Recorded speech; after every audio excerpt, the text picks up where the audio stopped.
기도하겠습니다. 사랑과 은혜가 많으신 아버지 하나님, 주님의 은혜에 감사와 찬양을 드립니다. 아버지, 이 시간에도 우리와 함께하여 주시옵시고 우리가 진리를 알아가는데 부족함이 없도록 도와주시옵소서. 이 시대는 정말 하나님의 사랑을 안다고 그 사랑을 감성적으로는 이야기를 하지만 성경에서 하나님의 사랑을 바르게 알지 못하고 있사옵나이다. 주여, 먼저 우리가 죄인임을 깨닫게 하시고 율법을 바로 알게 하셔서 정말 예수 그리스도를 통해서 하나님의 사랑이 나타나게 해주시는 은혜 감사드립니다. 아버지, 정말 우리가 이 시간에 은혜를 나눌 때마다 더욱 풍성하게 하여 주시옵시고 우리가 예수 그리스도를 알아 영생을 얻는 귀한 성도들이 될 수 있도록 역사하여 주시옵소서. 모든 말씀 예수 그리스도의 이름으로 기도했습니다. 아멘. 로마서 5장 5절을 보겠습니다. 신약성경 245쪽입니다. 제가 읽어드리겠습니다.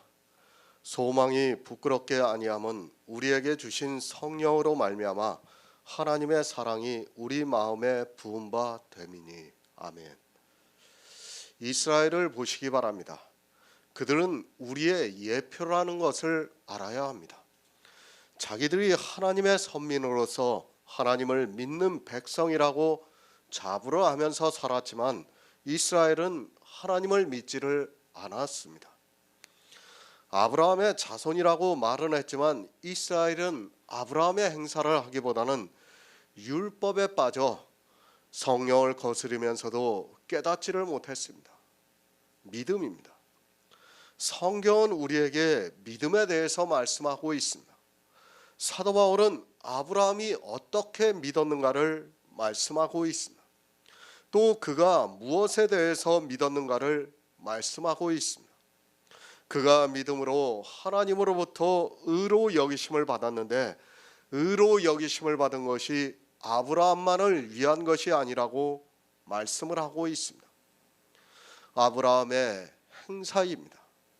그가 믿음으로 의로 여기심을 받았습니다. 이스라엘은 아브라함의 행사를 하기보다는 율법을 지키는 일에 열심을 냈습니다. 이 시대도 마찬가지입니다. 성경을 보고 믿음으로 말미암은 자는 아브라함의 아들이라고 하니까 자기들이 믿는다고 말을 하고 있습니다. 누가 믿습니까? 지금까지의 교회사를 보시기 바랍니다. 누가 믿었습니까?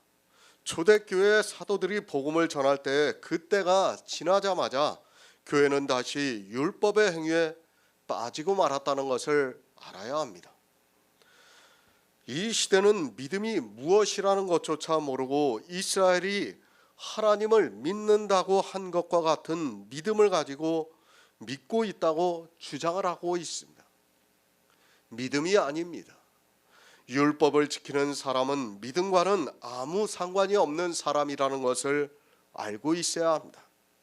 사도 바울은 우리가 율법의 의가 아닌 믿음으로 의롭다 하심을 얻어 우리 주 예수 그리스도로 더불어 하나님과 화평을 누리자고 말씀을 하고 있습니다. 성경에서 말하는 화평이 아니라 내 안에 그리스도의 영이 있어서 부활의 날에 하나님과 함께 사는 것을 말씀하고 있습니다. 믿음입니다. 오직 믿음으로 내 안에 그리스도의 영이 탄생이 됩니다. 하지만 이 시대는 그리스도의 영이 어떻게 탄생이 되는 줄을 모르고 있고, 아니 그 영 자체도 모르고 있습니다. 그리고 그 영이 주님의 날에 영광스러운 하늘의 신령한 몸을 입고 부활을 한다는 것을 모르고 있습니다. 그것이 우리의 소망입니다. 성도가 이 세상을 왜 살아가고 있습니까? 솔직히 성도는 외롭습니다. 마치 광야에서 혼자 사는 것과 같은 삶을 살아가고 있습니다. 만약에 이 구원이 없다면 세상에서 가장 불쌍한 자라고 말씀을 하고 있습니다. 그렇지 않습니까? 우리는 율법주의와 같이 내 의를 자랑하지도 않았고 또 세상에서 영광을 나타내지도 않고 죽은 자로 살았습니다. 그런데 소망이 없다고 해보시기 바랍니다. 성도는 이 소망을 바라면서 즐거워하면서 살아가고 있습니다. 그것은 하나님께서 나에게 믿음을 주시고 내 안에서 역사를 하심으로 이 소망에 대해서 확신을 가지고 살아갈 수 있게 해주시고 있습니다. 세상에서는 죽은 자와 같이 거제와 같이 살아가고 있지만 주님의 날에 영광이 있기 때문에 소망을 바라고 살아가고 있습니다. 우리는 세상을 사는 자가 아닙니다. 정말 세상 사람이 볼 때는 도무지 이해가 안 되는 사람들입니다.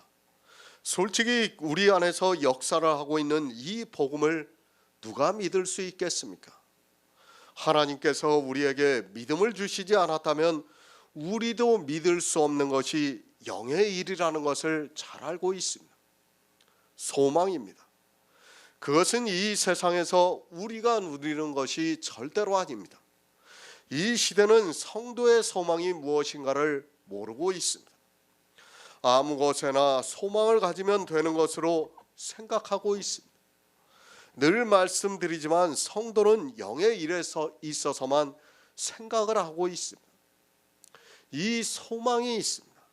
그리고 내 안에서 믿음으로 역사를 하고 있습니다.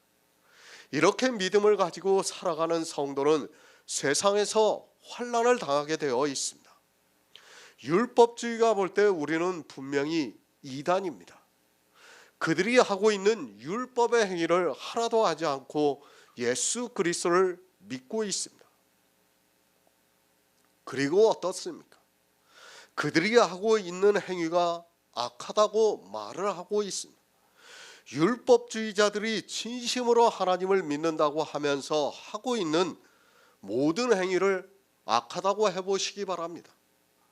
그들이 왜 율법을 지키지 않느냐고 하면 우리는 그것이 악해서 지키지 않는다고 해보시기 바랍니다. 선한 일입니다. 그리고 의로운 일입니다. 그들의 생각에는 분명히 그렇습니다.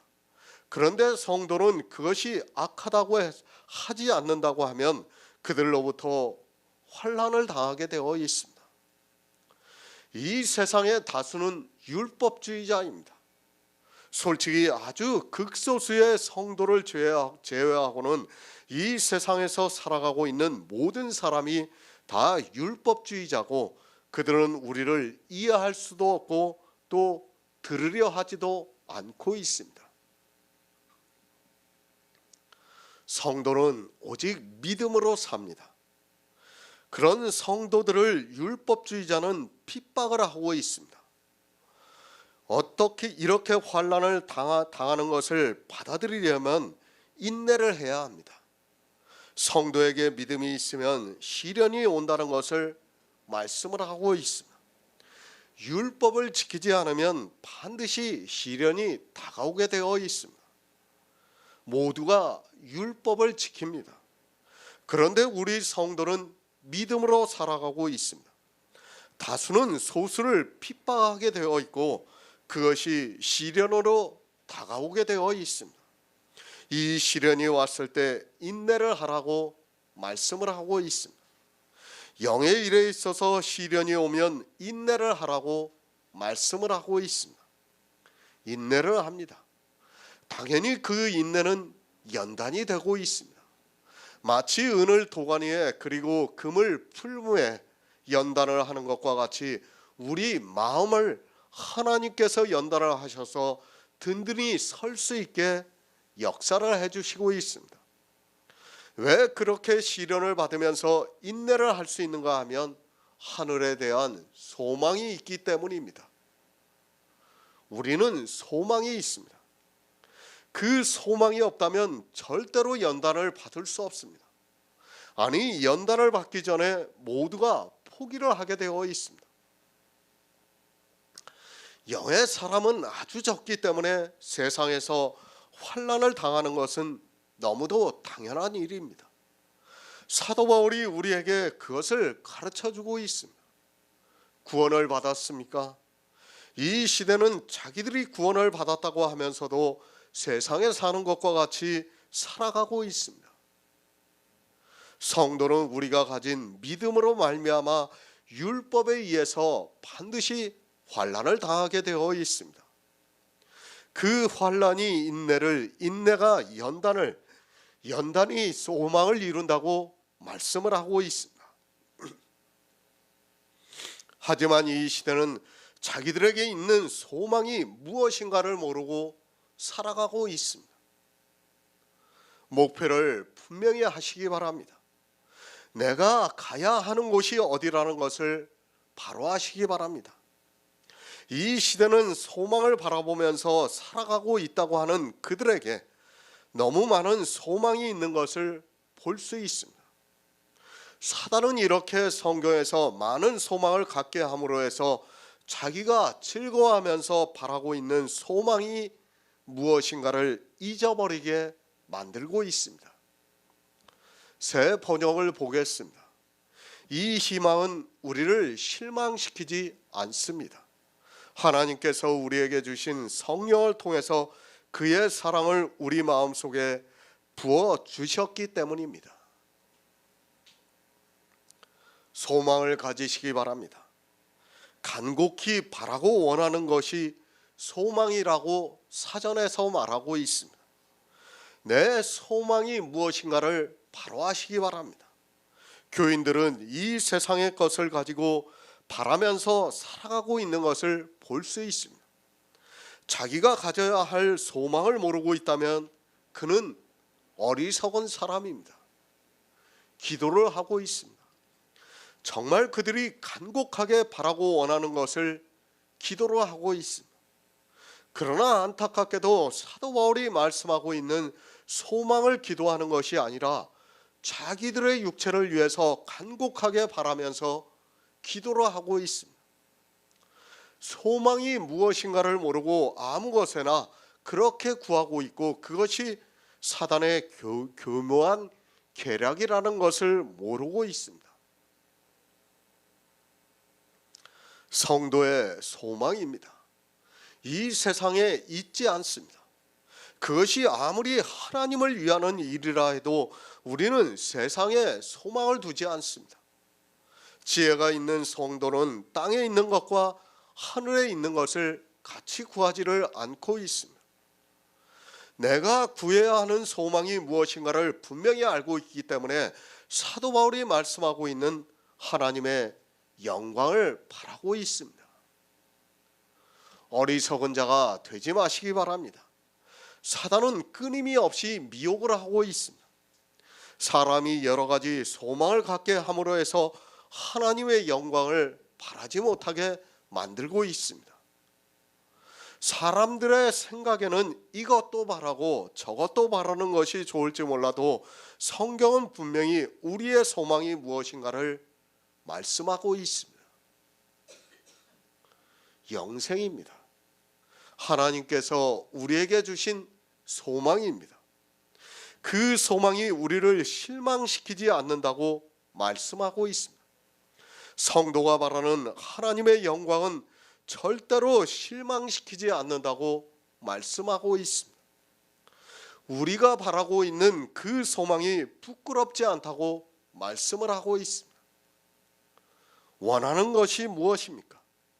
한 가지만 바라고 원하시기 바랍니다. 하나님은 우리에게 영생을 얻으라고 말씀을 하고 있지만 사단은 교회에만 나오면 영생을 얻는 것은 기본이고 또 사람이 살아가면서 간곡하게 바라고 원하는 것을 얻을 수 있고 그것을 하나님이 주시는 것으로 미혹을 하고 있습니다. 실상은 하나님이 주시는 것이 아니라 사단이 주고 그것으로 멸망을 당하게 만들고 있습니다. 디도서 3장 7절을 보겠습니다. 신약성경 350쪽입니다. 디도서 3장 7절입니다.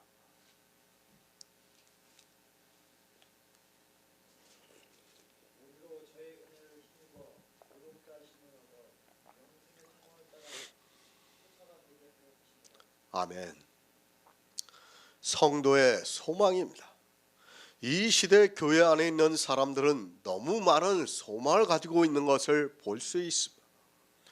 교회만 나오면 그들은 자기들이 세상에서 얻고 싶은 소망을 가지고 기도를 하고 있습니다. 어느 사람은 재물을 위해서 소망을 가지고 살아가면서 열심히 헌금을 하고 있습니다. 헌금을 많이 하면 하나님께서 갚아주신다고 하니까 열심을 내서 헌금을 하고 있습니다. 너무 모릅니다. 여러분이 하고 있는 그 헌금을 하나님께서 받으십니까? 교회가 받고 있습니까? 하나님께서 받으시도 않는데 왜 하나님께서 그것을 갚아주신다고 생각을 하고 있습니까? 하나님께서는 예수 그리스도 외에는 아무것도 받지 않으신다는 것을 아시기 바랍니다. 육체의 병 늘 있습니다. 아무리 의학이 발달을 했다 해도 아직까지는 불치병이 많이 있습니다. 그 불치병에 걸린 사람들이 어떻게 하고 있습니까? 그 병을 치유해 달라고 하면서 능력이 있는 기도원이나 교회를 찾아다니고 있습니다. 그리스도 편지 설교에서 이렇게 병을 고치려고 하는 자체가 잘못되었고 그것은 영적인 병에 대한 예표라고 말씀을 드렸습니다. 어느 목사가 그것을 스크랩해서 인터넷에 올렸습니다. 그랬더니 사람들은 여호와 라파라고 하면서 하나님께서 병자를 치유해 주신다고 한결같이 그 말씀에 반대를 하면서 심지어는 성령을 회방하지 말라는 말까지 쓰고 있는 것을 볼 수 있습니다. 솔직히 이 시대 기독교인들의 소망이 어디에 있는지 저는 도무지 이해가 안 됩니다. 물론 젊은 사람이 있습니다. 그리고 그가 아직 구원을 받지 못했습니다. 그가 불치의 병에 걸렸다면 우리는 한두 번쯤 기도를 해야 합니다. 그러나 분명히 기억하시기 바랍니다. 그 영혼을 위해서 간곡하게 기도를 한다면 하나님께서 성도의 기도를 들어주실 것이라고 믿고 있습니다. 아니, 기도를 들어주시는 주권도 하나님께 있다는 것을 우리는 알고 있어야 합니다. 병을 고치면 뭐합니까? 제가 말하는 것이 냉정하게 들립니까? 솔직히 그 사람의 병을 고친다 해서 그가 구원을 받을 수 있습니까? 복음을 듣지 않는다면 절대로 구원을 받을 수 없습니다. 또 설령 구원을 받는다 해도 우리의 소망이 어디에 있는가를 바로 알고 있어야 합니다. 성도의 삶입니다. 누구는 솔로몬과 같이 모든 부와 명예를 다 누릴 수 있습니다. 그러나 주님께서 거지 나사로가 구원을 받는다는 것을 비유로 말씀하고 있습니다. 내가 어떻게 살았는가 하는 것은 중요하지 않습니다. 그리고 언제 죽는가도 중요하지 않습니다. 우리 인생들은 어차피 한 번 죽는 것이 정해져 있는데 왜 그것에 소망을 두고 간곡하게 바라고 있습니까? 성도는 영생입니다. 그 외에 다른 것에 소망을 갖지 마시기 바랍니다. 성경이 우리에게 무엇에 대해서 소망을 가져야 한다는 것을 가르쳐주고 있습니다.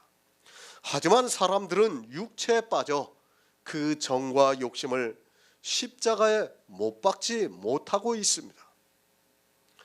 우리는 이미 예수 그리스도와 함께 죽은 자입니다. 그 죽은 자가 조금 더 산다고 해서 무슨 의미가 있겠습니까? 그런데도 이 시대는 영생에 대한 확신이 없어 육체를 구하고 있습니다. 냉정하다 하지 마시기 바랍니다. 하나님의 영광을 바라고 즐거워하고 있는 성도는 그런 육체의 슬픔까지도 받아들이고 있습니다. 그것을 슬퍼하고 받아들이지 못하는 그 자체가 믿음이 없다는 증거가 되고 있습니다. 사단은 지금도 이렇게 여러 가지로 사람들에게 소망을 갖게 함으로 해서 영생의 소망을 갖지 못하게 만들고 있습니다. 우리의 소망이 무엇인가를 분명하게 가르쳐주고 있습니다. 영생입니다. 성경이 무엇에 대해서 말씀하고 있습니까? 예수 그리스도를 믿음으로 영생을 얻으라고 말씀을 하고 있습니다. 그 영생은 반드시 내 육체와 정과 욕심을 십자가에 못 박은 성도에게만 주어진다는 것을 알고 있어야 합니다. 그래서 디도서에서 저의 은혜를 힘입어 의롭다 하심을 얻어 영생의 소망을 따라 후사가 되었다고 말씀을 하고 있습니다. 잊지 마시기 바랍니다. 아니, 다른 것을 간곡하게 바라지 마시기 바랍니다. 우리 성도는 하나님의 영광을 바라고 즐거워하고 있습니다. 다시 말씀드리지만 성도는 다른 것을 바라지 않습니다. 하나님께서 주시는 것이 이것밖에는 없는데 어떻게 다른 것을 바랄 수 있겠습니까? 디모데전서 6장 17절을 보겠습니다. 신약성경 342쪽입니다. 디모데전서 6장 17절입니다.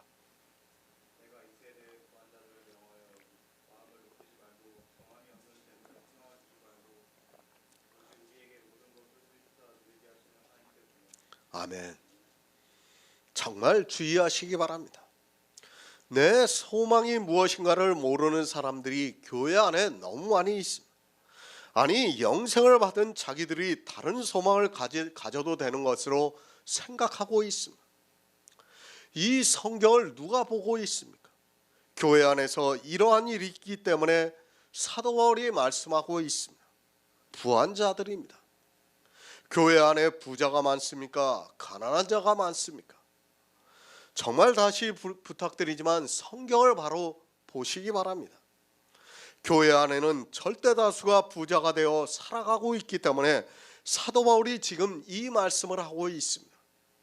어느 한 사람이 부자가 되어 있는 것을 보고 부한 자들에게 마음을 높이지 말고 정함이 없는 재물에 소망을 두지 말라는 말씀이 아닙니다.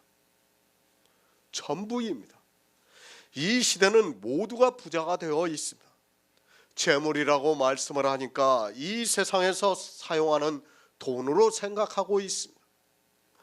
이것을 돈으로 보면 자기들이 상대적으로 가난할 수도 있습니다. 그러나 그것을 알아야 합니다. 설령 이것이 돈이라 해도 여러분은 세상에서 가장 가난한 자에 비해서 부자라는 것을 또한 알고 있어야 합니다. 정함이 없는 재물입니다. 그 재물이 무엇입니까? 그러니까 의롭다 하심을 얻을 수 없는 것을 마음에 두지 말라는 말씀을 하고 있습니다. 하지만 이 시대는 의롭다 하심을 얻을 수 없는 것에 다 마음을 두고 있습니다. 정함이 없는 재물이라 하니까 문자 그대로 보고 있습니다. 그리고 자기들은 정함이 없는 재물에 마음을 두지 않고 하나님께 소망을 두고 있다고 말하고 있습니다. 그러면서 어떻게 합니까? 하나님께 소망을 둔다고 하면서 정함이 없는 재물에 부자가 되게 해달라고 간곡하게 기도를 하고 있습니다. 하나님께 무엇을 소망을 두어야 하는 줄을 모르니까 영생을 위해서 바라는 것이 아니라 자기들이 교회 안에서 누릴 수 있는 그것에 소망을 두고 있습니다. 그 누릴 수 있는 것이 바로 교회 안에서 하고 있는 모든 행위고 나타나는 현상이라는 것을 모르고 있습니다. 재물에 소망을 두지 마시기 바랍니다. 만약에 여러분이 어느 한 가지라도 재물에 소망을 두면 반드시 부끄러움을 당하게 되어 있습니다. 하나님께 소망을 두어 영생을 바라고 있다면 부끄러움을 당하지 않지만 재물에 소망을 두고 있다면 여러분은 반드시 부끄러움을 당하게 되어 있습니다. 누가 정함이 없는 재물에 소망을 둡니까? 물론 세상 사람도 정함이 없는 재물에 소망을 두고 있습니다. 그러나 교회 안에 있는 사람들이 세상 사람들보다 더 정함이 없는 재물에 소망을 두고 있다는 것을 말씀하고 있습니다. 이 재물에 대해서는 늘 말씀을 드렸습니다. 내가 교회 안에서 하고 있는 모든 행위의 의고 나타나는 현상의 의라는 것을 성도는 알고 있습니다. 정함이 없는 재물입니다. 다시 말씀을 드리지만 이 세상에서 사용하는 돈이 아닙니다. 내 의가 정함이 없는 재물입니다. 병을 고치는 것도 내 의고 나타나는 현상이라는 것을 알고 있어야 합니다. 그리고 교회 안에서 성도로서 살아가고자 하는 모든 행위가 다 정함이 없는 재물입니다. 정함이 있는 재물이 무엇입니까? 율법에 나타난 하나님의 한 의입니다. 그 의를 믿음으로 의롭다 하심을 받는다고 말씀을 하고 있습니다. 의롭다 하심을 받을 수 없는 모든 행위는 다 정함이 없는 재물이고 예수 그리스도께서 이 세상에 오셔서 이루신 구속의 일은 정함이 있는 재물입니다. 그 재물에 소망을 두는 것이 하나님께 소망을 두는 것이라고 말씀을 하고 있습니다. 부자가 되지 마시기 바랍니다. 교회 안에서 행위에 빠지지 마시기 바랍니다. 그것은 정함이 없는 재물이라고 말씀을 하고 있습니다. 내가 소망을 가져야 하는 재물이 무엇이라는 것을 모르고 있는 사람들이 너무 많이 있습니다.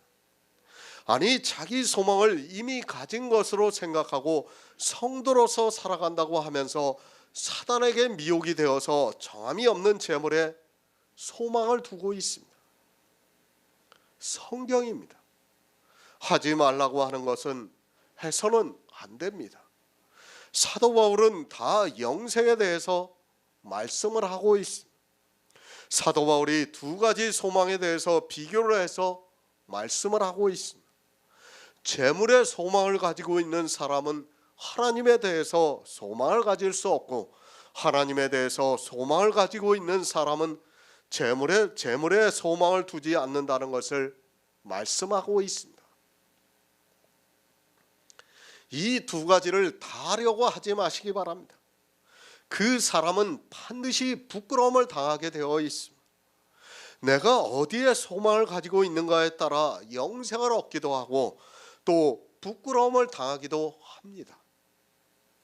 이것을 교회 안에 있는 두 사람을 비교로 해서 말씀을 하고 있습니다. 하지만 성경을 아무리 보아도 이런 비교의 말씀을 깨닫지를 못하고 있습니다. 성도입니다. 영생의 소망만 바라고 살아가고 있습니다.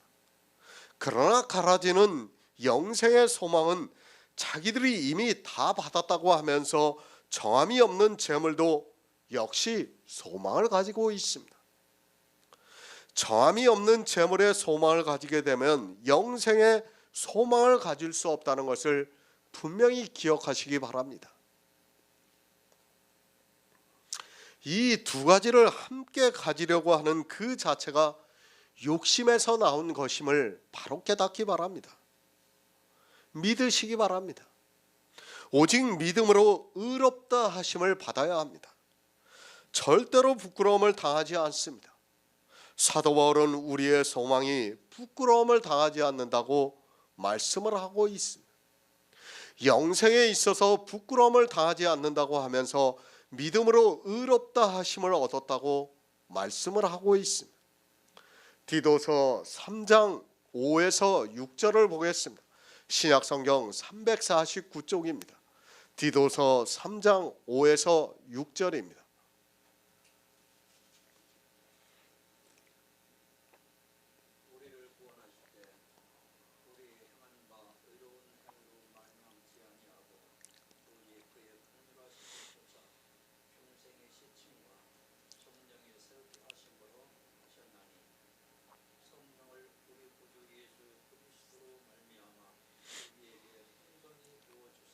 아멘. 하나님의 사랑입니다. 우리를 구원해 주시는 역사가 하나님의 사랑입니다. 소망이 무엇인가 하면 우리가 영생을 얻는 그것이 소망입니다. 그 소망이 부끄럽지 아니함은 우리에게 주신 성령으로 말미암아 하나님의 사랑을 우리 마음에 부은 바 됨이라고 말씀을 하고 있습니다. 성령을 우리에게 주셨습니다. 주님께서 내가 가면 너희에게 진리의 성령을 보내주시겠다고 말씀을 하셨습니다.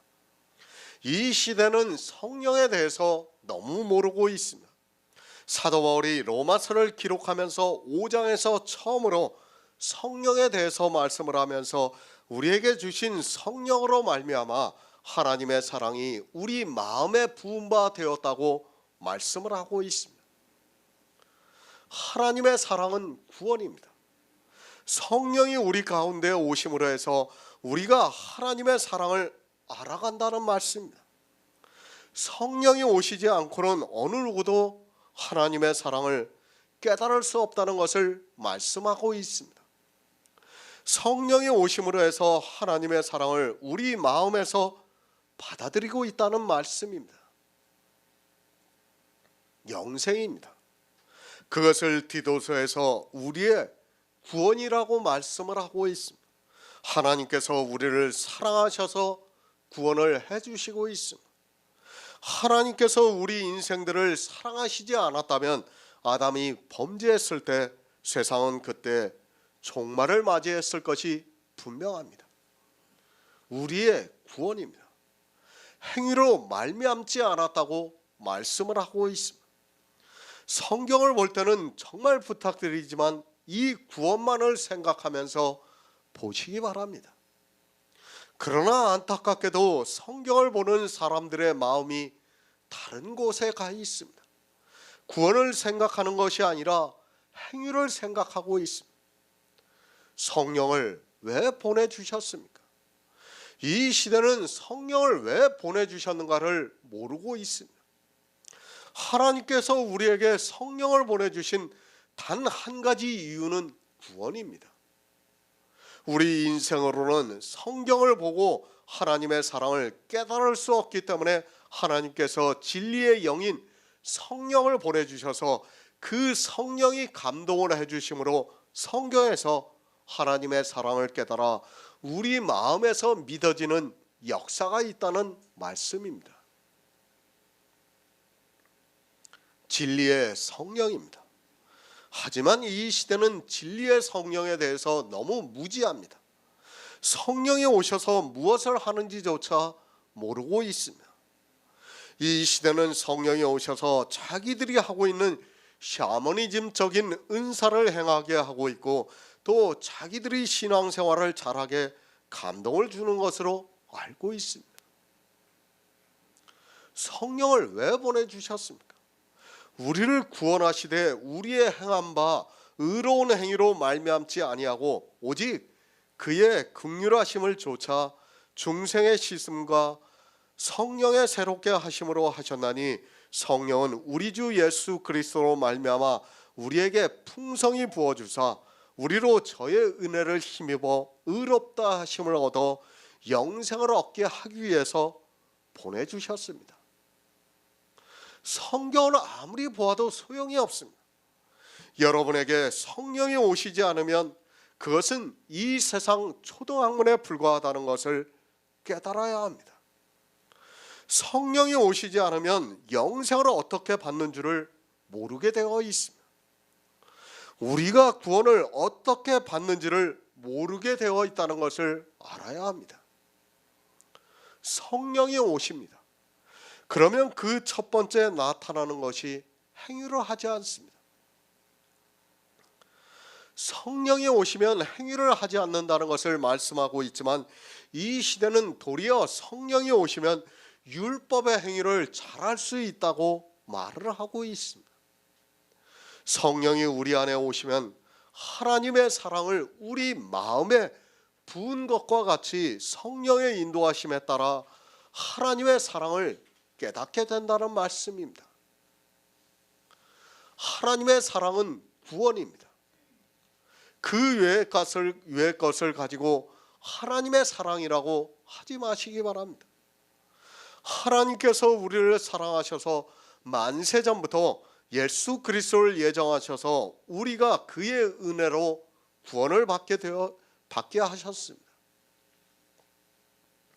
성령이 오셔야 예수 그리스도께서 이루신 구속의 일을 통해서 하나님의 사랑을 깨달을 수 있다는 말씀입니다. 말미암다, 원인이나 근거가 되는 것을 말하고 있습니다. 성령으로 말미암아 하나님의 사랑을 우리 마음에 부은 바 되었다는 말씀은 성령이 아니고는 하나님의 사랑을 우리 마음에서 깨달을 수 없다는 말씀입니다. 성령을 우리에게 보내주신 이유는 바로 하나님의 사랑을 우리 마음에 부어 주시기 위해서 보내주셨습니다. 요한일서 4장 9에서 10절을 보겠습니다. 신약성경 392쪽입니다. 요한일서 4장 9에서 10절입니다.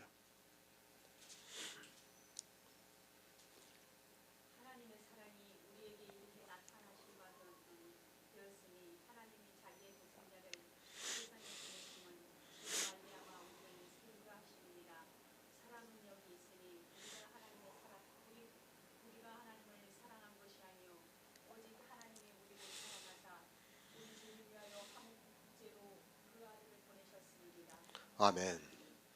하나님의 사랑이 우리 마음에 부은 바 되었습니다. 그것이 무엇인가 하면 성령으로 말미암아 성경에서 하나님의 사랑을 깨달아 구원을 받았다는 말씀입니다. 사도 요한이 예수 그리스도를 가르쳐서 하나님의 사랑이 우리에게 이렇게 나타난 바 되었다고 말씀을 하고 있습니다. 예수 그리스도는 하나님의 사랑입니다. 그런데 그 사랑을 성령으로 말미암아 우리 마음에 부은 바 되었다고 말씀을 하고 있습니다. 이 시대는 성령이 오셔서 무엇을 하고 있는 줄을 모르고 있습니다. 성령이 오셔서 하는 일이 무엇인가 하면 하나님의 사랑이 나타난 것과 나타난 것을 가르쳐주고 있다는 말씀입니다. 하나님의 사랑인 예수 그리스도에 대해서 인도를 하고 있다는 말씀입니다. 진리의 성령입니다. 그가 오시면 너희를 모든 진리 가운데로 인도하시리라고 말씀을 하고 있습니다. 진리가 누구입니까? 구약에서는 하나님을 진리의 하나님이라고 말씀을 하고 있고, 예수님께서는 내가 곧 길이요 진리요 생명이라고 말씀을 하고 있습니다. 예수 그리스도께서는 하나님의 사랑입니다. 예수님께서 이 세상에 오셔서 구속의 일을 이루시고 부활 승천하신 것은 하나님의 사랑을 나타내 주셨다는 말씀입니다. 하나님의 사랑입니다. 예수 그리스도를 통해서 나타나고 있습니다. 아니, 예수님께서 이 세상에 오셔서 이루신 모든 일들이 다 하나님의 사랑입니다. 그 구속의 일들이 성경에 기록이 되어 있습니다. 그래서 주님께서 이 성경이 내게 대해서 기록했다고 말씀을 하고 있습니다. 성령을 보내주셨습니다. 그가 오셔서 하시는 일이 무엇인가 하면 하나님의 사랑을 우리 마음에 부어주고 있다는 말씀입니다. 그 사랑을 예수 그리스도로 나타내 주셨습니다. 그러면 성령이 오셔서 무엇을 하시겠습니까? 예수 그리스도를 믿을 수 있게 우리 마음을 감동을 하고 있다는 말씀입니다. 어떻게 믿습니까?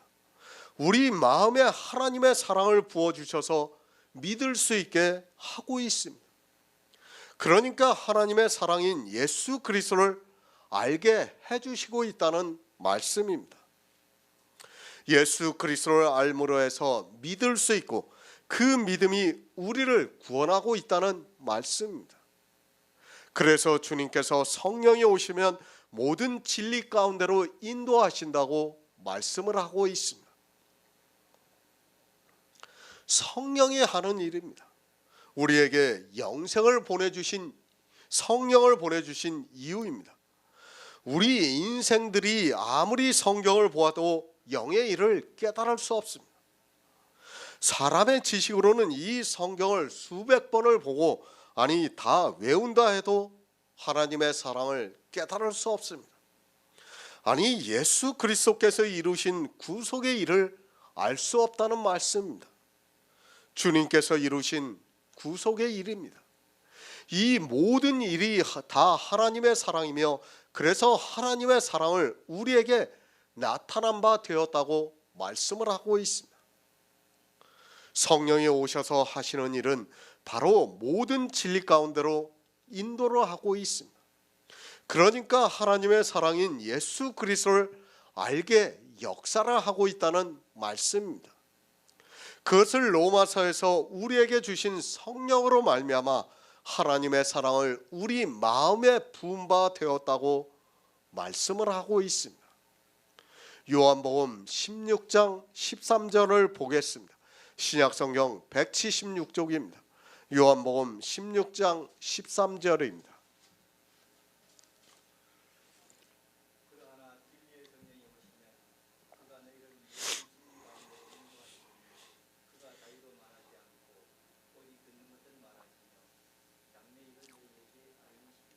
아멘.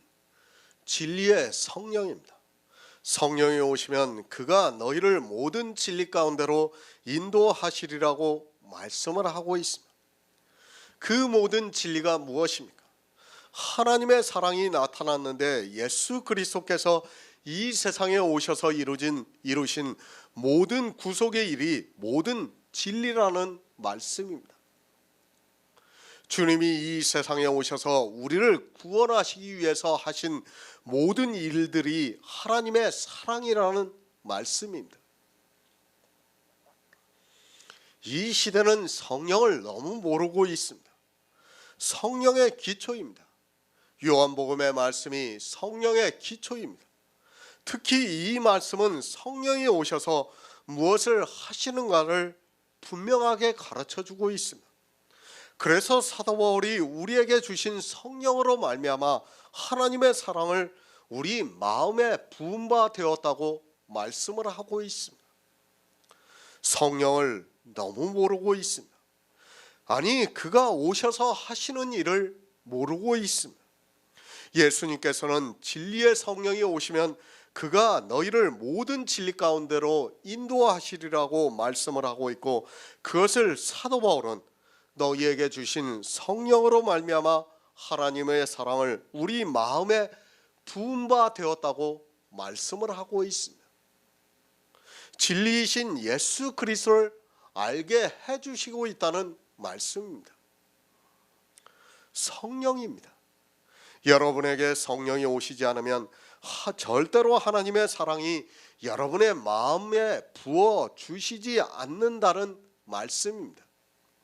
그런데도 이 시대는 성령이 오셔서 무엇을 하시는지를 전혀 모르고 있습니다.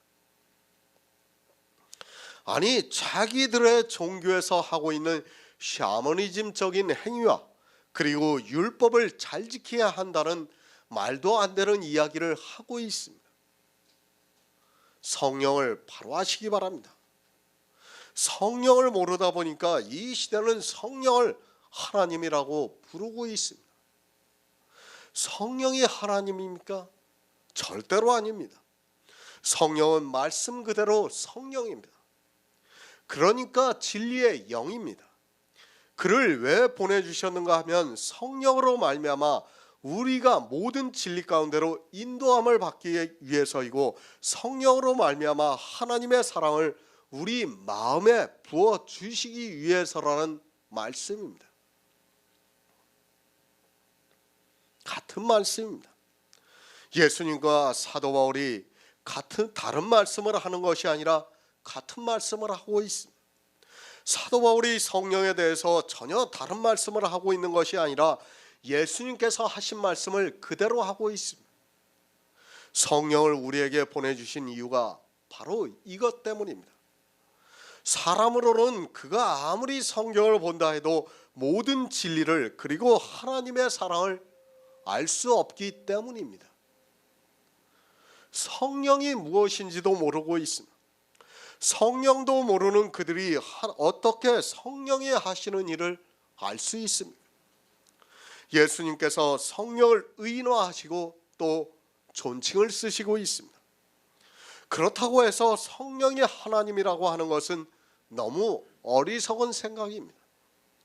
성령으로 말미암지 않고는 우리가 영생을 얻을 수 없기 때문에 영생을 얻는 그것을 말씀하기 위해서 존칭을 쓰고 의인화를 했습니다.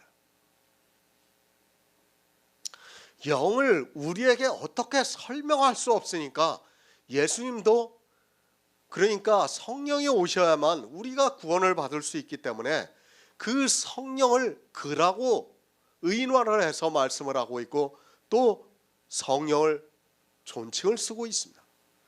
구원에 대해서 그렇다는 말씀입니다. 성령은 하나님이 아닙니다. 성경 어디에 하나님이라고 말씀을 하고 있습니까? 그리고 비유라도 성령이 하나님이라고 할 만한 말씀이 없습니다. 주님께서 의인화하시고 또 존칭을 썼다는 그 이유만으로 하나님이라고 하는 것은 너무 어리석은 사람들의 생각에서 나온 결과물이라고 보아야 합니다. 말씀 그대로입니다. 성령은 진리의 영입니다. 영의 일을 우리가 다 이해할 수 없습니다. 그래서 성령이라고 말씀을 하고 있습니다. 성경은 영의 일입니다. 그것을 우리 인생의 언어로 다 말씀할 수 없습니다. 아니 우리 인생의 언어로는 표현할 수 없다는 것을 알고 있어야 합니다. 그래서 하나님께서는 우리가 믿음을 통해서 믿게 역사를 하고 있습니다. 믿어야 구원을 받을 수 있습니다. 그런데 믿으려면 조건이 있어야 합니다. 이 영의 일을 알아야 믿을 수 있는데 이 영의 일을 알 수 없습니다. 그래서 하나님께서 예수 그리스도를 통해서 구속의 일을 하게 하시고 그 일을 깨달을 수 있게 성령을 보내주셔서 모든 진리 가운데로 인도를 하시고 있다는 말씀입니다. 그렇게 진리로 인도함을 받은 성도는 믿을 수 있고 그 믿음으로 영생을 얻는다고 말씀하고 있습니다. 성령이 와서 하는 일입니다. 다른 일을 하지 않습니다. 정말 이상한 이야기들 하지 마시기 바랍니다. 성령은 오셔서 우리가 진리를 알 수 있게 역사를 하고 있습니다. 그 진리가 예수 그리스도고 하나님의 사랑이라는 말씀입니다. 그 사랑을 통해서 영의 일을 믿을 수 있습니다. 이 시대 교인들입니다. 성령을 하나님이라고 부르고 있습니다. 성경 어디에 누가 성령을 하나님이라고 불렀습니까?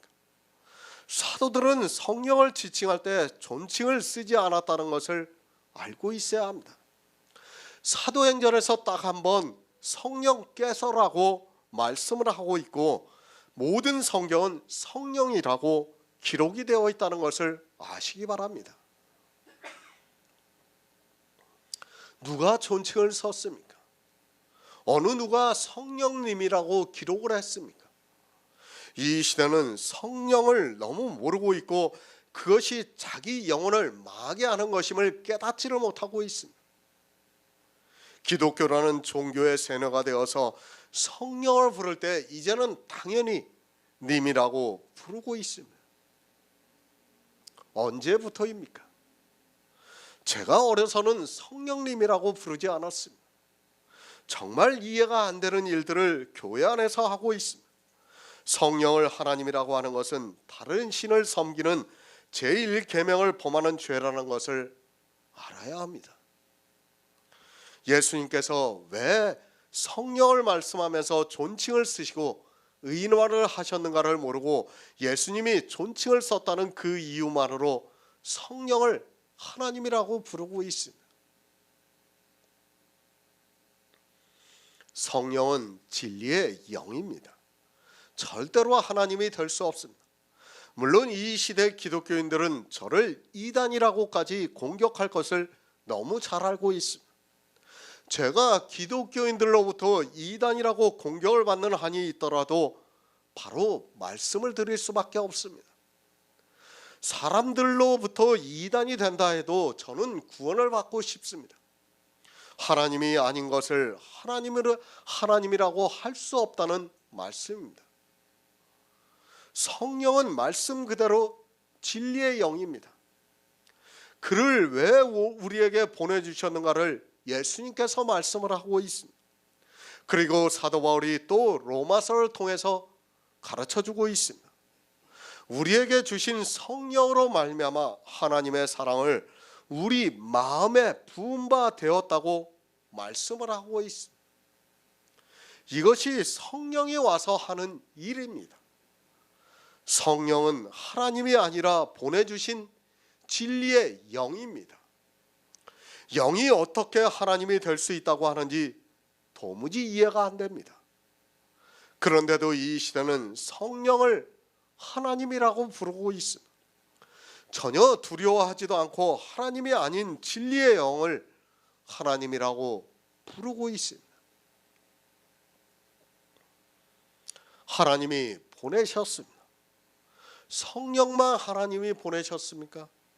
천사도 하나님이 보내셨습니다. 천사만 하나님이 보내주신 것이 아닙니다. 잠언을 보시기 바랍니다. 지혜를 의인화해서 말씀을 하고 있습니다. 그러면 하나님께서 주시는 지혜도 하나님이 된다는 말씀입니까? 제가 이렇게 말씀을 드려도 도무지 깨닫지를 못하고 도리어 이단이라고 공격한다는 것을 너무 잘 알고 있습니다. 구약의 선지자들이 하나님을 봤어요. 뭐라고 부릅니까? 근데 그게 뭡니까? 천사예요, 천사. 그러지만 그들은 뭐라고 했습니까? 하나님을 봤다고 하잖아요. 그죠? 실제로는 하나님을 본 게 아니라 뭘 본 겁니까? 천사들을 본 거예요, 천사들을. 천사들을 본 것을 하나님을 봤다고 하는 거예요. 왜 그렇게 표현을 해요? 하나님이 보내주셨기 때문에 하나님을 봤다고 하는 거예요. 실제 하나님은 아니라는 거예요. 우리가 이 부분을 명확히 하지 않으면 정말 성경에서 하나님을 바로 깨달을 수 없다는 것을 알고 있어야 합니다. 왜 예수 그리스도를 믿습니까? 영생을 얻기 위해서입니다. 이 영생이 좋은 것이 좋다고 해서 얻을 수 있는 것이 절대로 아닙니다. 반드시 성령이 오셔서 우리를 진리 가운데로 인도를 하셔서 성경에서 하나님의 사랑인 예수 그리스도를 알아 믿어야 구원을 받을 수 있습니다. 너무 감성적입니다. 그런 감성이 망하게 하고 있지만 깨달을 수 있는 지혜가 없습니다. 이미 2000년 가까이 기독교라는 종교에서 성령을 그렇게 배워왔고 또 신학교에서 성령을 하나님의 한 위라고 배운 목사들이 다수를 이루고 있는 상태에서는 제가 드리고 있는 이 말씀이 얼마나 공허하다는 것을 잘 알고 있습니다. 생명을 생각하시기 바랍니다. 이 생명을 얻으려면 반드시 알아야 합니다. 그런데 이 시대는 성경을 너무 모르고 있습니다. 그저 문자를 아는 것으로 자기들에게 성령이 오신 것으로 알고 있습니다. 그러나 율법의 행위를 하고 있는 그 한 가지만 보아도 그에게 성령이 오시지 않았다는 것을 갈라디아서를 통해서 가르쳐주고 있지만 율법의 행위를 하고 있는 그들이 성령을 받았다고 말을 하고 있습니다. 성령은 하나님이 아닙니다. 이 문제는 여러분의 생명과 관계가 있습니다. 감성적으로 생각하지 마시고 냉정하게 성경을 보시기 바랍니다. 성경에서 성령이라는 단어만 다 찾아보아도 성령이 하나님이 아니라는 것을 쉽게 알 수 있습니다. 성령을 하나님이라고 하는 사람은 절대로 구원을 받을 수 없습니다. 성령을 주셨습니다. 하나님을 우리에게 주셨습니까? 성령을 의인화했다고 해서 그가 하나님이 될 수 없습니다. 그렇다면 지혜도 하나님이 되어야 한다는 것을 아시기 바랍니다. 예수님께서 우리가 어떻게 구원을 받는가를, 그리고 그 구원이 하나님의 주권에 있기 때문에 그 주권을 행사하시는 분이 하나님이시기 때문에 성령을 의인화했습니다. 하나님의 사랑입니다. 우리에게 보내주신 성령으로 말미암아 우리 마음에 부어 주셨다고 말씀을 하고 있습니다. 성령이 오셔서 하시는 일입니다. 그는 하나님이 아니라 하나님이 보내주신 영입니다. 그 영은 진리이신 예수 그리스도와 하나님의 사랑을 우리 마음에 부어주고 있습니다. 그러니까 우리가 하나님의 사랑을 충만히 받을 수 있도록 깨닫게 해주시고 있다는 말씀입니다. 우리가 믿을 수 있게 역사를 하고 있습니다. 성령으로 말미암지 않고는 어느 누구도 구원을 받을 수 없다는 것을 말씀하고 있습니다. 그런데 이 시대는 성령이 무엇인가를 모르고 있습니다. 성령이 무엇인지도 모르는 그들이 성령이 오셔서 하시는 일을 어떻게 할 수 있겠습니까? 다시 부탁을 드리지만 신사가 되어서 성령에 대해서 성경에서 깊이 묵상하면서 지혜를 구하시기 바랍니다. 로마서 5장 6절을 보겠습니다. 신약성경 345쪽입니다. 로마서 5장 6절입니다.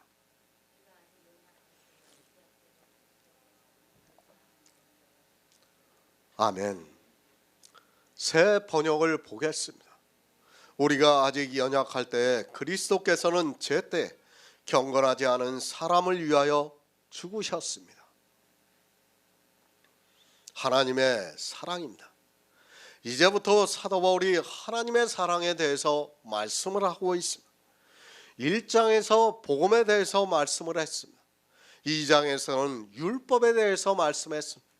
3장에서는 우리가 다 죄인이라는 것을 말씀하면서 이제 그 죄인이 율법에 나타난 하나님의 한 의를 믿음으로 의롭다 하심을 얻는다는 것을 말씀을 하고 있습니다. 4장에서는 아브라함을 예표로 해서 의롭다 함에 대해서 말씀을 하고 있습니다. 아브라함을 어떻게 믿음의 조상으로 세우셨는가를, 그리고 그 아브라함의 의가 생명에 대한 의라는 것을 말씀하고 우리도 아브라함과 같이 동일하게 의로 여기심을 받아야 한다는 것을 말씀하고 있습니다. 그리고 이 모든 것이 하나님의 사랑이라고 5장에서 말씀하고 있습니다. 성경은 하나님의 사랑입니다. 그 사랑이 어떻게 나타나셨는가 하면 예수 그리스도를 통해서 나타났다는 것을 이제부터 사도 바울이 말씀하고 있습니다. 우리가 아직 연약할 때의 기약대로 그리스도께서 경건치 아니한 자를 위하여 죽으셨다고 말씀을 하고 있습니다. 우리 인생입니다. 늘 말씀을 드리지만 신앙은 나를 아는 데서부터 출발이 되어야 합니다. 나도 모르는 사람이 어떻게 하나님을 알아서 구원을 받을 수 있습니까? 자기도 모르는 사람이 하나님의 사랑을 안다고 하는 것은 거짓을 말하는 어리석은 사람입니다. 영생입니다. 유일하신 참 하나님과 그의 보내신 자 예수 그리스도를 아는 것이라고 말씀을 하고 있습니다. 성경에서 하나님과 예수 그리스도를 알아야 합니다. 그런데 먼저 알아야 하는 것이 있습니다. 아니, 하나님의 사랑과 예수 그리스도의 은혜를 알면 나라는 존재를 알 수 있습니다. 하지만 이 시대는 성경을 너무 모르고 있습니다. 나를 알아야 합니다. 그런 사람만이 은혜를 구하고 긍휼을 구할 수 있는 것 아닙니까? 이스라엘은 자기들이 얼마나 연약했는가를 몰랐습니다. 왜 몰랐는가 하면 자기들이 지키고 있는 율법으로 인하여 몰랐습니다. 사람의 이성으로 흠없는 율법의 의를 가지고 있는 이스라엘은 자기들이 얼마나 연약한가를 깨달을 수 없었습니다. 지금도 마찬가지입니다. 제가 죄를 지라고 하는 말씀이 아닙니다. 자기가 얼마나 연약한가를 깨닫지 못하고 있는 사람은 그가 아무리 교회 안에서 예수 그리스도를 믿는다 해도 실상은 믿음이 없다는 것을 알아야 합니다. 자기가 연약하다는 것을 아는 사람만이 예수 그리스도를 믿을 수 있습니다. 저는 그렇게 생각해요. 정말 자기에게 정말 치명적인 약점이 있는 사람만이 예수 그리스도를 믿을 수 있다고 생각해요. 정말 그걸 경험하지 못한 사람은 예수 그리스도를 믿을 수가 없어요. 자기 한계를 아는 사람만이 믿을 수 있다고 저는 그렇게 믿고 있어요. 그걸 깨달은 사람만이.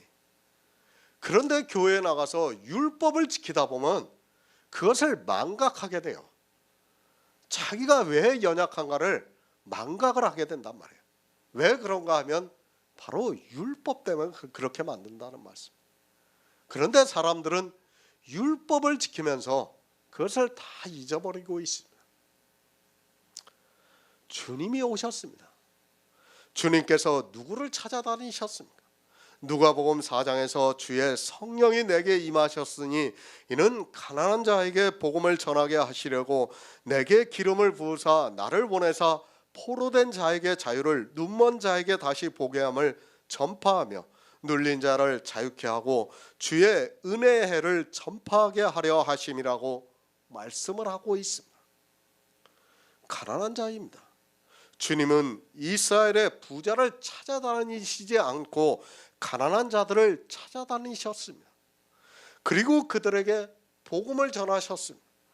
이 시대도 마찬가지입니다. 교회 안에 있는 부자들에게는 절대로 이 복음이 전파되지 않는다는 것을 알고 있어야 합니다. 그래서 주님이 마태복음에서 심령이 가난한 자는 복이 있나니 천국이 저희 것이라고 말씀을 하고 있습니다. 부자는 강한 자입니다. 가난한 자는 연약한 자입니다. 교회 안에는 부자가 있고 가난한 자가 있습니다. 물질의 부자를 말씀하는 것이 아니라 율법의 부자가 있고 가난한 자가 있다는 말씀입니다. 주님이 오셨을 때 이 가난한 자들에게 복음을 전파하셨다고 말씀을 하고 있습니다. 부자가 되지 마시기 바랍니다. 주님이 누구에게 복음을 전파하셨는가를 알면 됩니다. 이 시대 역시 성령이 누구에게 오시는가를 알고 있어야 합니다. 주님께서 이스라엘의 가난한 자를 찾으셨던 것과 같이 이 시대 역시 교회 안에 있는 심령이 가난한 자들에게 성령을 보내주시고 있다는 말씀입니다. 마태복음 8장 17절을 보겠습니다. 신약성경 12쪽입니다. 마태복음 8장 17절입니다.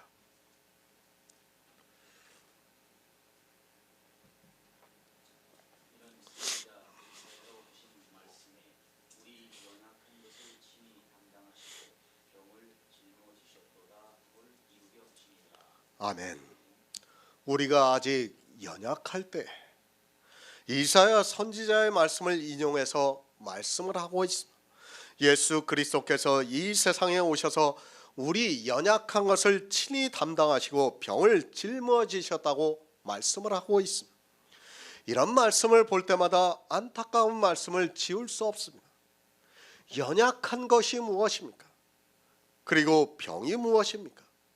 이 세상을 살아가는데 남들보다 더 약한 모습을 말씀하고 있습니까? 그리고 우리가 살아가면서 육체의 병이 드는데 그것을 짊어지셨다는 뜻입니까? 이 시대는 성경을 거의 다 육의 일로 보고 있습니다.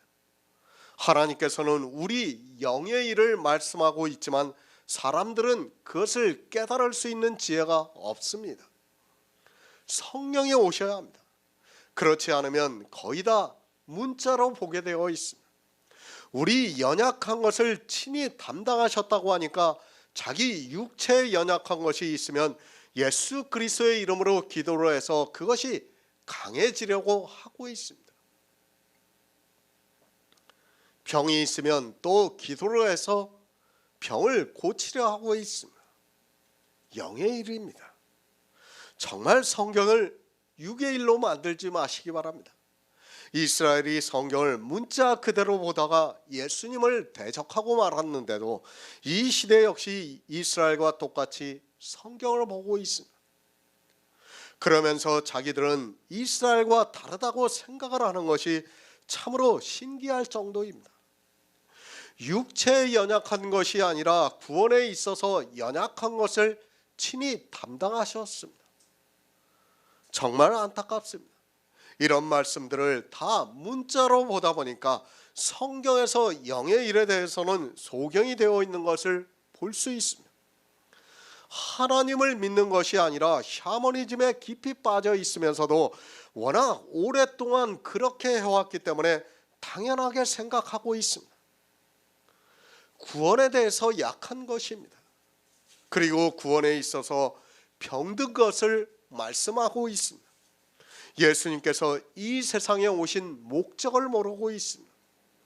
우리가 이 세상을 살면서 육체의 부족한 것을 채워주시기 위해서 오신 것이 아니라 우리에게 영의 생명을 주셔서 그 생명이 주님의 날에 부활을 해서 천국에서 하나님의 아들들로 살게 하기 위해서 구속의 일을 이루셨다는 것을 알고 있어야 합니다. 이 세상입니다. 모든 영광을 다 마귀가 가지고 있습니다. 그것을 누가 주는가 하면 마귀가 주고 있다는 것을 알고 있어야 합니다. 성도는 하나님의 영광을 바라고 즐거워하고 있습니다.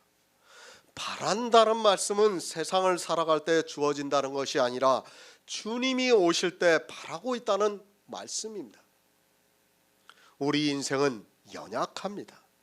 무엇에 대해서 연약한가 하면 영생에 대해서 연약해서 할 수 없다고 말씀하고 있습니다. 우리가 할 수 없는 것을 주님이 이 세상에 오셔서 친히 담당하셨다고 말씀을 하고 있습니다.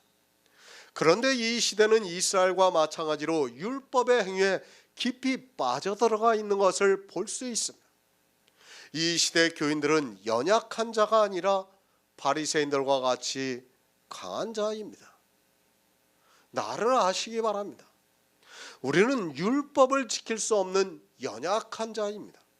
그러나 이 시대 교회 안에 있는 사람들에게 율법을 지키지 말라고 하면 도무지 받아들이지 못하고 있습니다. 우리가 연약해서 할 수 없다고 하면 우리가 11조를 내고 있고 우리가 주의를 지키고 있다고 말을 하고 있습니다. 그리고 십계명을 지키면서 살려고 무던히도 노력을 하고 있다고 말을 하고 있습니다. 그들이 율법을 지키고 있습니까? 실상은 하나도 지키지 못하면서도 율법을 모르니까 자기들에게 하고 있는 몇 가지 행위를 보고 할 수 있는 것으로 착각하고 있습니다.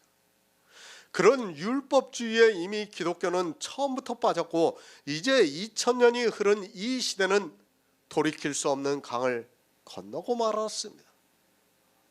우리는 연약합니다. 그것을 주님이 오셔서 친히 담당하셨습니다. 이렇게 우리 연약한 것을 친히 담당하셨다고 말씀을 하면 우리는 믿으면 됩니다. 그러나 이 시대는 자기들의 어떤 연약한 것을 친히 담당하셨는가를 모르기 때문에 믿지를 못하고 있습니다. 시편 31편 10절을 보겠습니다. 구약성경 823쪽입니다. 시편 31편 10절입니다.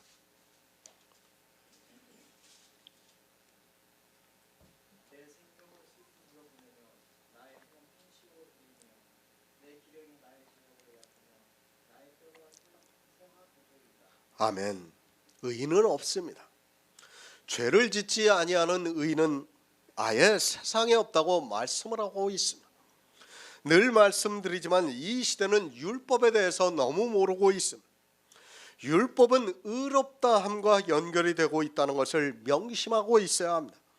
내가 율법을 지키는 순간 의롭다함을 요구하고 있습니다. 성도의 삶이 아닙니다. 그러나 이 시대 교인들은 성도의 삶 정도로 알고 있습니다. 그들에게 율법을 지키는 일은 너무도 당연하며 율법을 지키지 않는 것은 도무지 받아들일 수 없는 일이 되고 말았습니다. 율법을 모르니까 그저 자기들의 이성으로 지키는 것이 좋다고 생각을 하고 있고 거기에서 벗어나지 못하고 있는 것을 볼 수 있습니다. 생명입니다. 성경은 이 생명에 대해서 말씀하고 있습니다. 이 생명에 대해서 우리 인생은 연약합니다.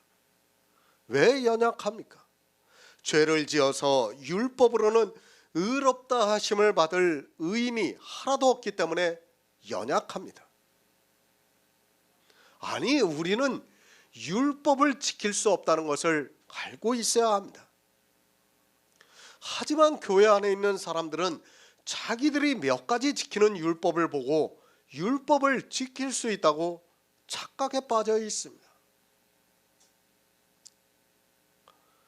그 율법을 지키는 것을 보면서 자기들이 왜 연약한가를 깨닫지를 못하고 있습니다. 의롭다 하심을 받을 수 없습니다.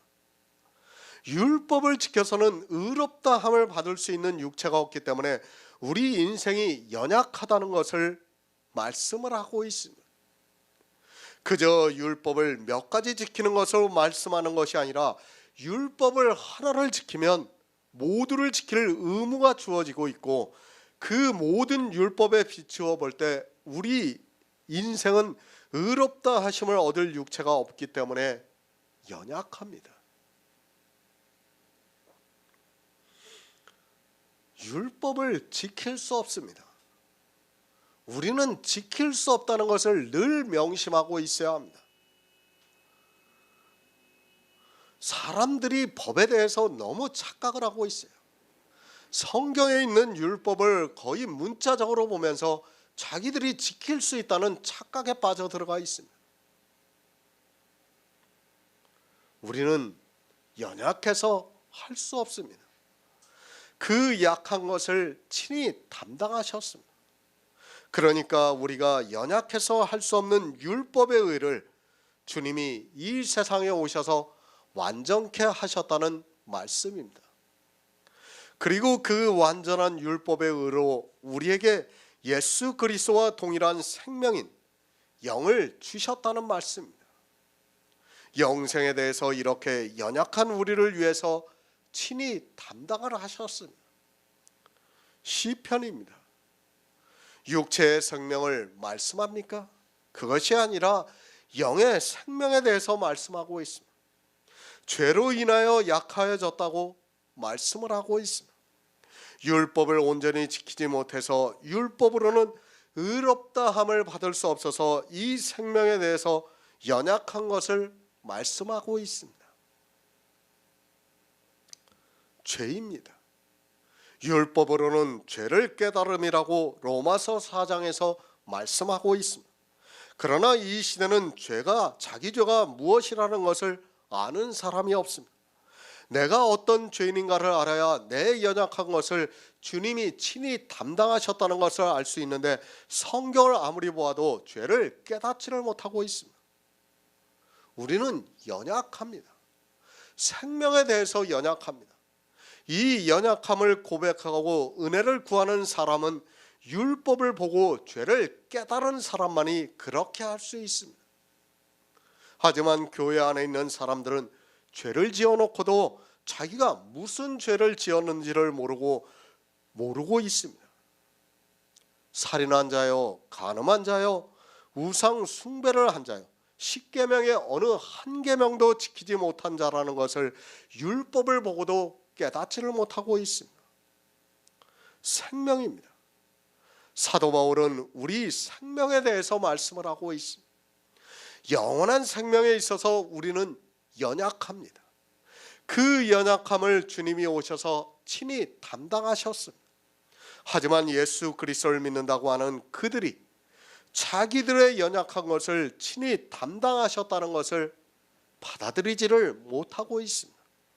고린도전서 15장 3절을 보겠습니다. 신약성경 281쪽입니다. 고린도전서 15장 3절입니다.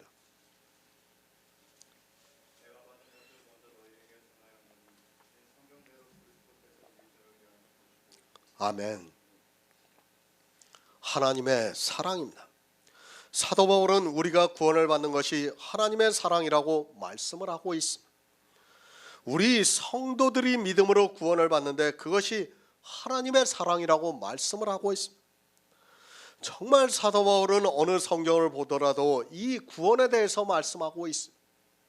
하지만 사람들은 성경을 거꾸로 보면서 생명에 대해서 전혀 모르고 있습니다. 내가 받는 것이 무엇입니까? 사도 바울이 구원을 받았다고 말씀하고 있습니다. 사도 바울은 자기가 어떻게 구원을 받았는가를 알았고 그것을 이방에 전했습니다. 자기가 어떻게 구원을 받았는가 하면 성경에 기록된 대로 예수 그리스도께서 우리 죄를 위하여 죽으심으로 말미암아 구원을 받았다는 말씀입니다. 어디에 기록이 되어 있습니까? 앞에서 말씀드린 마태복음 8장 17절의 말씀입니다.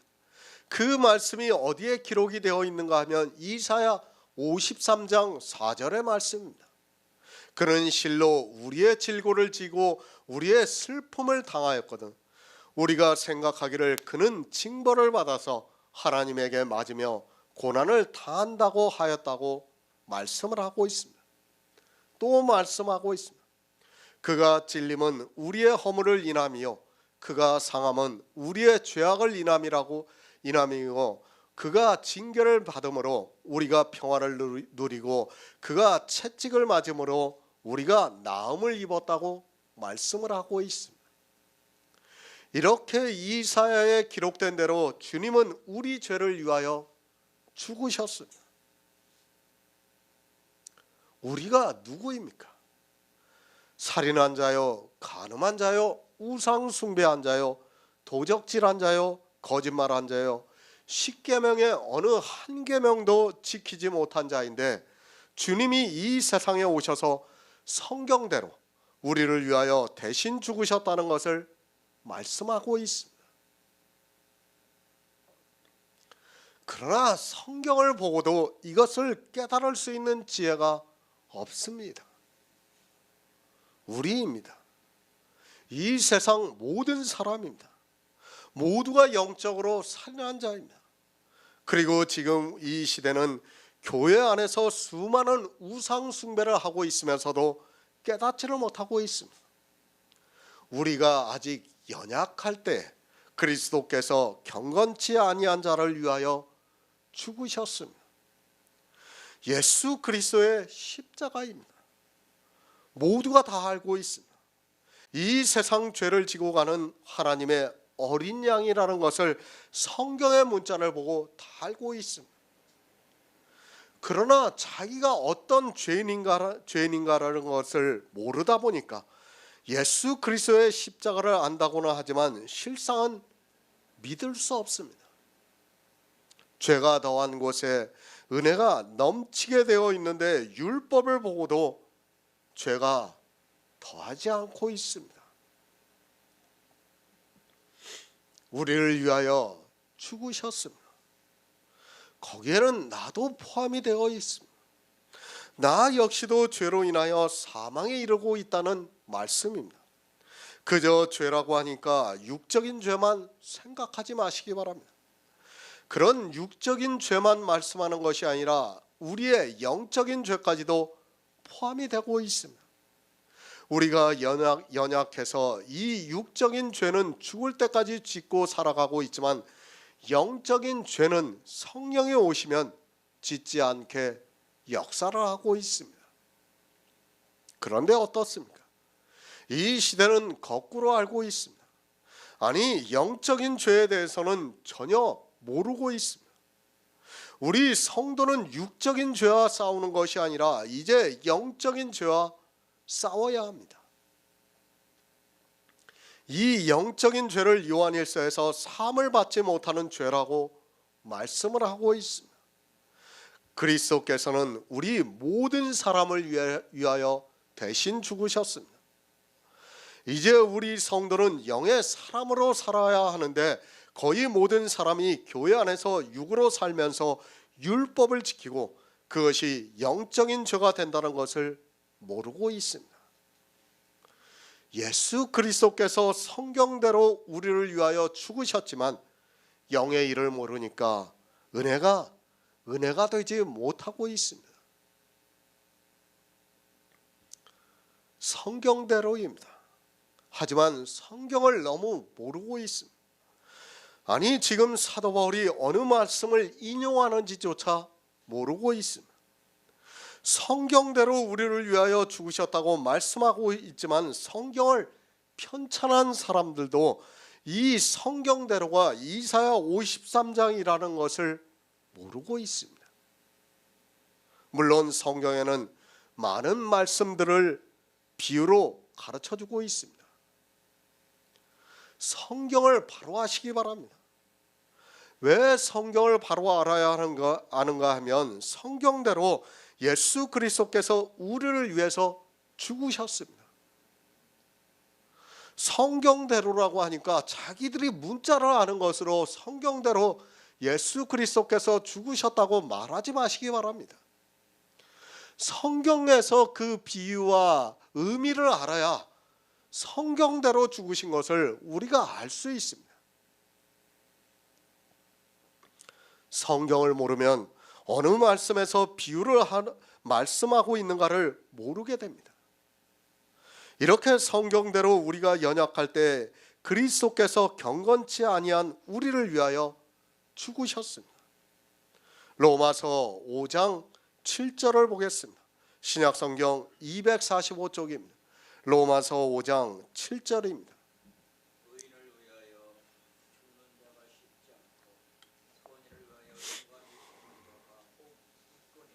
아멘. 새 번역을 보겠습니다. 의인을 위해서라도 죽을 사람은 거의 없습니다. 더욱이 선한 사람을 위해서라도 감히 죽을 사람은 드뭅니다. 하나님의 사랑입니다. 사도 바울이 하나님의 사랑이 어떠한가를 말씀하고 있습니다. 아니, 우리 구원을 받은 성도들을 하나님께서 어떻게 사랑하셨는가를 잘 가르쳐주고 있는 말씀입니다. 이 시대는 성경의 문자로 적혀 있는 것을 보면서 자기들이 하나님의 사랑을 안다고 말을 하고 있습니다. 성경입니다. 그것을 문자적으로 아는 것으로 내가 하나님의 사랑을 안다고 말을 하지 마시기 바랍니다. 그것을 가지고 사람의 언어로 감성을 자극하는 미사여구를 써서 이야기하지 마시기 바랍니다. 하나님의 사랑도 모르면서 그것을 알기 위해서 지혜를 구하는 것이 아니라 사람의 말에 모두가 미혹이 되어서 점점 더 감성적으로 빠져들어가고 있습니다. 영의 일입니다. 우리의 감성으로 구원을 받을 수 있는 것이 절대로 아닙니다. 반드시 믿음으로 내 안에서 역사를 해야 구원을 받을 수 있다는 것을 늘 기억하고 있어야 합니다. 하지만 이 시대는 하나님의 사랑도 모르는 그들이 사람의 말로 미혹을 하고 있고 자기들이 하나님의 사랑을 아는 것으로 생각하고 있습니다. 하나님의 사랑을 압니까? 절대로 율법을 지킬 수 없다는 것을 알아야 합니다. 하나님의 사랑을 안다고 말을 하면서 율법을 지키고 있다면 그는 사람의 말에 속고 있는 어리석은 사람입니다. 성경은 우리에게 하나님의 사랑을 말씀하고 있고 그것이 예수 그리스도를 통해서 나타났다는 것을 가르쳐주고 있습니다. 그런데 어떻습니까? 우리 경건치 아니한 자를 위하여 죽으셨다고 말씀하고 있는데 교회 안에 있는 사람들은 경건의 모양을 나타내고 있습니다. 주님은 경건치 아니한 자를 위하여 죽으셨다고 분명히 말씀하고 있지만 교회 안에 있는 사람들은 경건해지기 위해서 여러 가지 모양을 내면서 예배를 드리고 찬송가를 부르고 있고 기도를 하고 있는 것을 볼 수 있습니다. 우리는 경건치 아니한 자입니다. 그러니까 죄를 지은 사람이라는 말씀입니다. 그런 우리를 위하여 주님께서 죽으셨다고 말씀을 하고 있습니다. 하지만 교회 안에 있는 사람들은 경건해지기 위해서 율법을 지키고 있습니다. 그것이 예수 그리스도의 은혜를 거절하는 죄라는 것을 모르고 사함을 받지 못하는 죄라는 것을 모르고 율법을 지키고 있습니다. 하나님의 사랑을 말씀하고 있습니다. 세상의 이치를 들어서 말씀하고 있습니다. 이 세상은 의인이 있다고 말을 하고 있습니다. 세상 사람들은 의인이 있다고 생각하고 있습니다. 그리고 선인이 있다고 생각하고 있습니다. 성경이 그렇다는 것이 아니라 세상 사람의 생각에 그런 사람이 있다고 말씀을 하고 있습니다. 의인이 있습니다. 누가 그 의인을 위해서 대신 죽을 수 있습니까? 물론 간혹 가다가 그런 사람이 있습니다. 전혀 없다는 것이 아니라 역사적으로 보면 의인을 위해서 대신 죽어주는 사람이 있습니다. 그리고 선인이 있습니다. 또한 선인을 위해서 죽어주는 사람도 있습니다. 흔한 일은 아니지만 그것도 정말 드물게 있다는 말씀입니다. 그런데 죄인입니다. 살인한 자를 위해서 대신 죽어줄 사람은 없습니다. 그리고 간음한 자를 위해서 대신 죽어줄 사람이 없습니다. 하나님의 사랑이 어떠한 사랑인가를 사도 바울이 세상에 예를 들어서 말씀을 하고 있습니다. 예수 그리스도께서 누구를 위하여 죽으셨는가를 가르쳐주고 있고 그것이 하나님의 사랑이라는 것을 말씀하고 있습니다. 없습니다. 세상의 이치로는 없습니다. 간혹 가다가 의인을 위해서 그리고 선인을 위해서 대신 죽어주는 사람은 있습니다. 그러나 이제까지의 모든 사람을 보아도 살인한 자를 위해서는 어느 누구도 대신해서 죽지 않습니다. 살인한 자를 비난만 하지 않아도 다행이라고 생각합니다. 그런데 그를 위해서 대신해서 죽겠습니까? 있을 수 없는 일이라는 말씀입니다. 간음한 자를 위해서 대신 죽을 수 있습니까? 누가 그렇게 할 수 있습니까? 같이 돌로 치지 않는 것만 해도 그래도 괜찮은 사람이라고 할 수 있습니다. 그런데 주님께서는 경건치 아니하는 우리를 위해서 죽으셨다는 말씀입니다. 의인을 위해서 죽습니다. 그런 일도 거의 없습니다. 그런데 죄인을 위해서 죽는다는 것은 있을 수 없다는 것을 말씀하고 있습니다. 이런 말씀을 알면 뭐합니까? 성경을 문자적으로 알면 뭐합니까? 늘 말씀드리지만 성경의 문자는 그저 이 세상의 책에 불과하다는 것을 알고 있어야 합니다. 그 문자를 아는 것으로 우리가 구원을 받을 수 없다는 것을 알고 있어야 합니다. 사랑입니다. 이보다 더 큰 사랑이 어디 있습니까? 예수 그리스도께서 우리를 위해서 죽으신 것이 얼마나 큰 사랑이라는 것을 알아야 하는데 자기가 어떤 죄를 지었는지를 모르니까 그 사랑을 깨달을 수 있는 지혜가 이 시대 교인들에게는 없습니다. 그저 자기가 죄인이라고 하면 죄인인 것으로 알고 있습니다. 아니, 이 세상에는 죄를 안 지은 사람이 없습니다. 그러니까 그저 묻어가는 식으로 나도 죄인이다. 죄인이 아니라고 하면 교만하다고 하니까 죄인이라고 말을 하고 있습니다. 실제 자기가 살인한 자, 간음한 자, 우상 숭배한 자라는 것을 깨닫지를 못하고 있습니다. 고린도후서 5장 14절을 보겠습니다. 신약성경 291쪽입니다. 고린도후서 5장 14절입니다.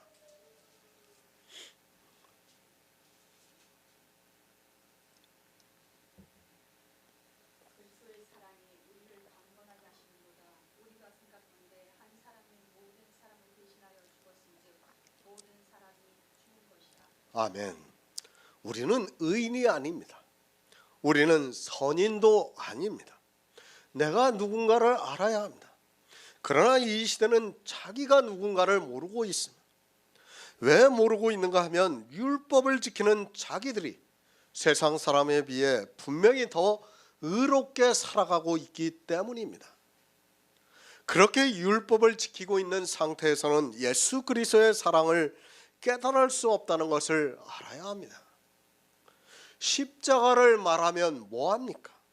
주님이 누구를 위하여 죽으신 줄을 모르고 점점 더 의로워지려고 율법을 지키고 있는 상태에서는 그가 아무리 좋은 말로 예수 그리스도의 십자가를 이야기를 한다 해도 그는 스스로가 세상 사람에 비해서 의롭다고 생각하기 때문에 예수 그리스도의 사랑이 그를 강권할 수 없습니다.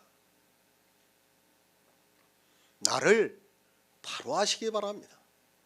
성경은 구더기 같은 인생이라고 말씀하고 있고 지렁이 같은 야곱이라고 말씀하고 있습니다. 그런데 그 구더기가 지렁이가 의롭다함을 받으려고 율법을 지키고 있습니다. 의롭다함을 받을 수 있습니까? 구더기를 아무리 깨끗이 씻는다고 해서 그 구더기가 깨끗해집니까? 안 됩니다. 의롭다함을 받는 것이 아니라 성도로 살아간다고 말을 하고 있습니다. 지렁이가 구더기가 성도로 살아간다는 것이 얼마나 웃기는 이야기입니까? 그런 말 하는 자체가 잘못되었다는 것을 우리는 바로 알고 있어야 합니다. 구더기가 성도가 될 수 있습니까? 지렁이가 성도가 될 수 있습니까? 우리가 성도로 산다고 하는 말은 마치 그와 같은 말이라는 것을 우리가 바로 깨닫고 있어야 합니다. 한 사람입니다. 예수 그리스도입니다. 이 한 사람이 모든 사람을 대신해서 죽었습니다. 그러니까 예수 그리스도 외에는 모든 사람이 다 죄인이라는 말씀입니다. 어떤 죄인인가 하면 사형 선고를 받은 죄인이라는 말씀입니다. 그 죄인을 위해서 예수 그리스도께서 죽으셨습니다. 세상의 이치입니다. 의인을 위해서 죽는 사람도 거의 없습니다. 그리고 선인을 위해서 죽는 사람이 정말 어쩌다 간혹 있을 수 있습니다. 그러나 하나님의 사랑은 우리 죄인을 위해서 예수 그리스도께서 대신 죽으셨다는 말씀입니다. 하지만 성경을 보고도 자기들이 어떤 죄를 지었는지를 모르니까 이 말씀이 은혜가 되지 않고 있습니다. 영의 일입니다. 왜 주님께서 모든 사람을 위해서 대신 죽으셨습니까? 주님께서 죽으심으로 말미암아 우리 모든 사람이 같이 죽었다는 말씀입니다. 우리는 사실 죄를 짓자마자 죽어야 합니다. 그러나 하나님의 사랑으로 예수 그리스도를 대신 죽으심으로 말미암아 우리가 살아서 성령을 받아 하나님의 사랑을 우리 마음에 부은 바 되었다고 말씀을 하고 있습니다. 영생입니다. 그것은 우리의 신체가 아닙니다. 예수 그리스도를 믿음으로 우리 안에 탄생이 되는 예수 그리스도의 영을 말씀하고 있습니다. 썩을 내 육체가 내가 아니라 그 영이 진짜 나입니다. 하늘의 씨로 나를 다시 태어나게 하기 위해서 죄인인 나를 위해서 예수 그리스도께서 대신 죽으셨습니다. 그렇게 대신 죽으신 것은 우리 역시 죄를 진 육체는 죽었다는 말씀이며 이제 하나님의 사랑을 받은 성도는 그 영으로 살아가고 있다는 말씀을 하고 있습니다.